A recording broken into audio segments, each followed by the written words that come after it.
Maraming taxi driver ang pumila sa LTFRB Central Office sa Quezon City para makakuha ng 5,000 pesos na cash aid. Umaasa silang mapapasama na sila sa listahan. Live mula sa Quezon City, may unang balita si Bea Pinlac. Bea.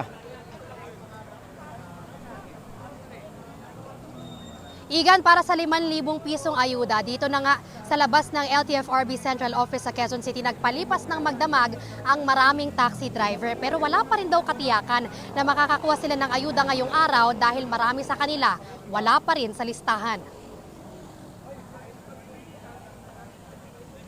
Simula na ngayong araw ang schedule ng payout para sa mga taxi driver dito sa LTFRB Central Office East Ave. Magtatagal ito hanggang Sabado. Marami sa mga taxi driver galing pa sa malayo at dito na nagpalipas ng magdamag. Marami pa rin daw kasi sa kanila ang wala pa rin sa inilabas na listahan ng mga makatatanggap ng 5,000 pisong ayuda. Bit-bit nila ngayon ang mga dokumentong kailangan para sa verification at pag-claim ng ayuda. Pero sabi nga nila, tsambahan o swertehan lang ito.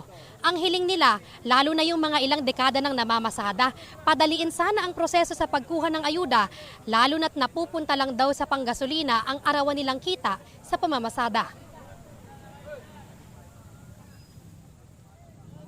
Swertihan na lang kung meron. Kung matikman man lang yung pirang galing sa gobyerno. Kung meron. Sana po mahalog ang puso nila, makarating man lang sa amin yung ayuda. Ang 5,000 ibibigay nila, ay baka pag pinultank yung tangke ng taxi namin, baka 1,000 na lang matira dyan sa mahal ng gasolina. Tapos ang proseso, napakahirap pa. Minsan nawawala ng pag-asa kasi sayang yung oras sa araw na pipila ka.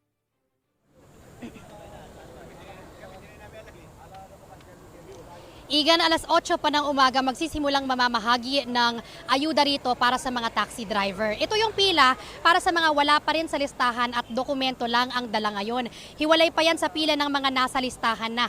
Nagkakagulo lang yung ilan ngayon kasi hindi alam ng ibang taxi driver kung saan sila dapat talaga pipila. Sinusubukan pa natin makuha yung panig ng DSWD at LTFRB hinggil sa mga hamon nga na kinakaharap ng mga taxi driver para lang makuha yung 5,000 piso nilang ayuda. Yan ang unang balita mula rito sa Quezon City.